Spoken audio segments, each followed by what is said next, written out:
నమస్తే అందరికీ. ఐఎమ్ చంద్రశేఖర్. అందరికీ రాష్ట్ర ప్రభుత్వానికి నమస్కారాలు.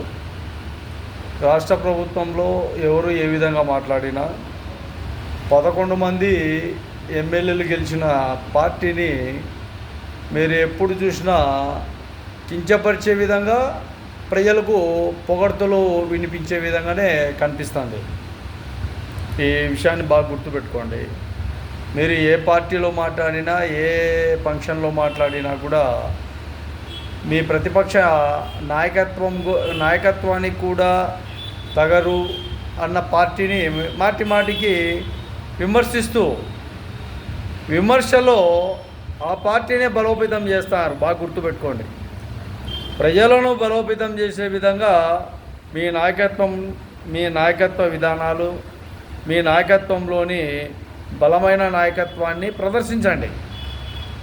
ఎక్కడ ప్రజలకు ఇబ్బందులు ఉన్నాయి, ప్రజా సంక్షేమాన్ని ఏ విధంగా ప్రజలకు అందించాలి, ప్రజల్లో లోటుపాట్లు, ప్రజలకు ఇబ్బందులు, ప్రజలు సమస్యాత్మకంగా సమస్యల పరిష్కారం, ఇవన్నీ మీకు ప్రతిరోజు కనిపించే విధానాలే, మీరు చూసే విధానాలే. ఎక్కడ కూడా ప్రజలు బలంగా లేరు, ప్రజలు ఎక్కడ చూసినా కోటీశ్వరుగా లేరు, ప్రజలు ఎక్కడ సిరి సంపదలతో తూగలేరు.